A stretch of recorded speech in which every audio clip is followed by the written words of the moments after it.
Right before impact, your mind becomes your worst enemy. Not the opponent, not the situation, your own mind. It starts grabbing at outcomes, imagining pain, predicting failure, narrating every second like a doomed storyteller. And in that tiny space between now and what might happen, you hesitate, you tighten, you lose timing, you lose accuracy, you lose yourself. That is the hidden reason the samurai meditated before battle, not to feel peaceful, not to be spiritual, not to become kind men with quiet hearts. They did it to remove the extra mind, the mind that ruins performance. Because in a real fight, the problem isn't that you don't know what to do.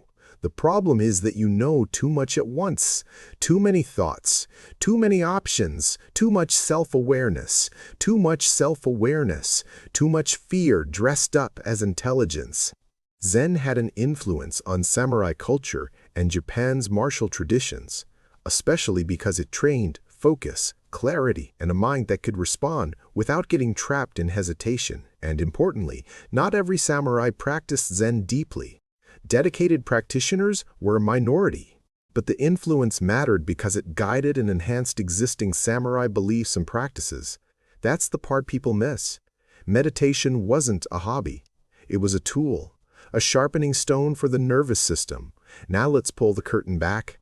If you think meditation is about relaxing, you're already using it wrong. Samurai meditation was pre-performance conditioning. It was a routine to enter a state where decision becomes immediate and clean, where attention stops scattering, where fear still exists, but it no longer drives. In Zen language, the state has many doors, but one phrase carries the feeling perfectly: munin maso. No thought, no mind. Not because the warrior becomes empty like a zombie, but because the warrior is no longer possessed by the commentary. The modern world worships commentary. You're trained to analyze, explain, predict, defend. You're trained to live inside your head. That works fine until the moment demands presence. Then analysis becomes a delay mechanism. And delay is death, sometimes literal, often psychological. This is why you freeze in the meeting even though you prepared. This is why you overthink the message and never send it. This is why you know what to do in the gym, but you can't push when it hurts. This is why, under pressure, your skill collapses into clumsy effort. You don't need more information. You need a clearer mind at the exact moment it counts. Zen and samurai culture shared several commonalities that explain this perfectly. Focused concentration, action over excessive thought, and facing death without mental collapse. Read that again: action over excessive thought. That's not poetic. That is performance science, centuries before the term existed. Let me show you the mechanism. When pressure rises, your attention narrows. That's normal. But if your mind is untrained, attention doesn't narrow cleanly. It spasms, it jumps, it clings, it becomes sticky. You lock onto one detail and miss the whole field. You lock onto fear and miss timing. You lock onto your own self-image and miss reality. Meditation, done in the warrior way, trains three things. First, it trains non-attachment to thoughts. Thoughts still appear, but they stop feeling like commands. You begin to see thoughts as weather passing through, not controlling the direction of the body. Second, it trains a stable attentional center, not a mystical chakra and anchor. Breath, posture. A single point of awareness you can return to instantly when the mind scatters. Third, it trains emotional regulation under load, not by talking yourself into calm, but by practicing calm in the presence of discomfort, restlessness, boredom, fear, impatience. In Zen sitting, you meet these sensations and refuse to flee. That refusal becomes a skill. And this is where the secret becomes almost uncomfortable. The samurai didn't meditate because they were calm people. They meditated because they needed calm on demand, even if they were not calm inside. If you can create calm on demand, you can create performance on demand. That's the hidden reason. The mind before battle is a weapon. If it's unfocused, it turns on you. There's a line in the tradition of Zen to swordsmanship relationships that matters here. One of the most famous relationships was between the samurai Yagi-Yun Munenori sword instructor to the shogun and Zen master Takuan Soho, who wrote letters on applying Zen to swordsmanship. Those letters were later published as the Fudo Chi Shinmyo Roku. Even if you never read a page, understand what that implies. Elite warriors sought mental training from Zen masters because technique alone wasn't enough. The mind had to be forged. So what did meditating before battle look like in functional terms? It looked like a pre-performance routine. Not long, not complicated, not finding inner peace. A routine designed to do one thing, reduce mental friction so action becomes immediate. Today, athletes use pre-performance routines to stabilize attention and emotional state. The science world has its language for it.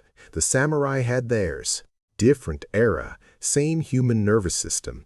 Even something as basic as breathing rate can influence focus and concentration, and slow breathing is often discussed as helpful for attentional control in performance contexts. Now I'm going to make this practical for you, in a way that fits modern life.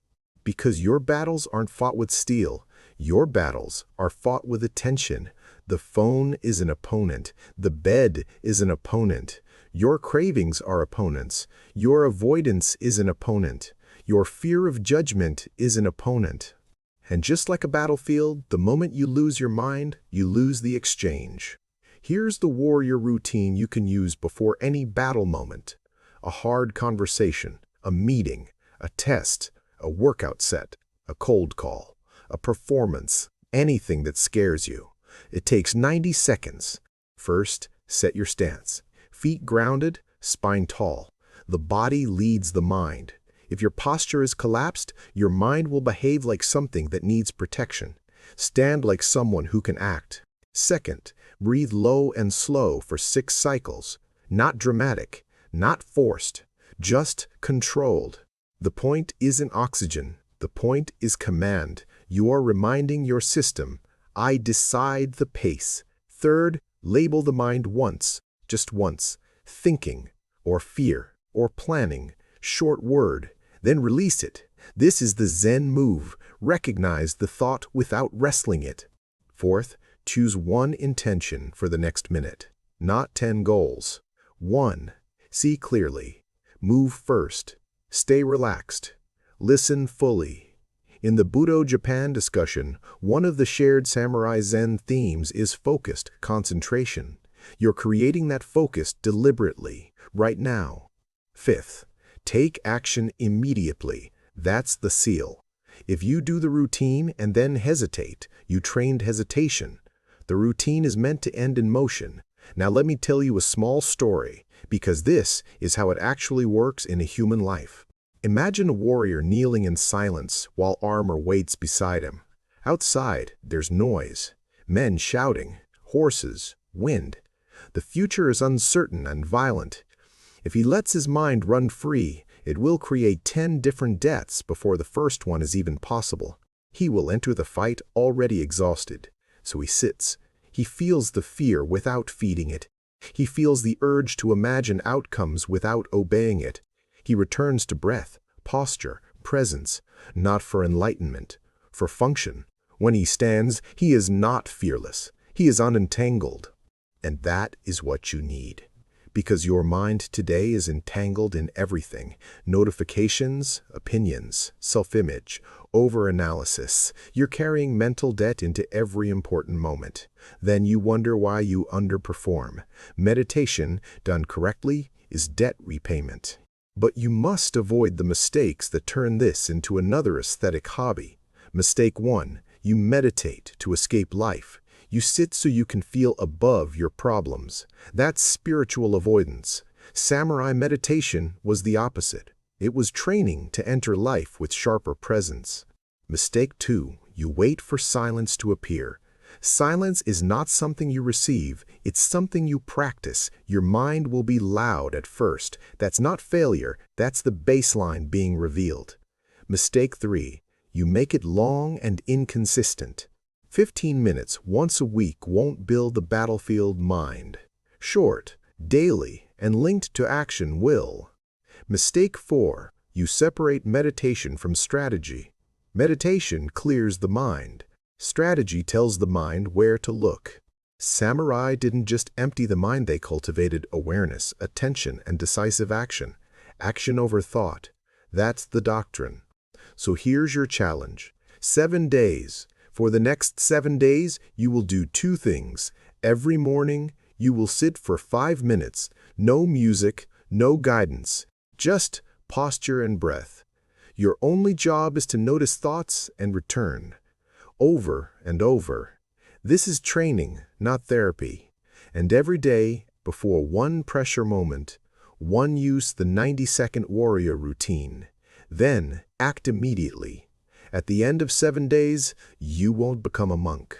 You'll become something more useful. You'll become someone who can enter pressure without losing yourself in the noise. Do one specific action step right now. Pick tomorrow's pressure moment. Decide what it is: a call, a workout, a conversation. Then write in your notes. 90 seconds before. Stance, 6 breaths. Label. 1 intention. Act. Don't trust memory. Warriors don't trust memory.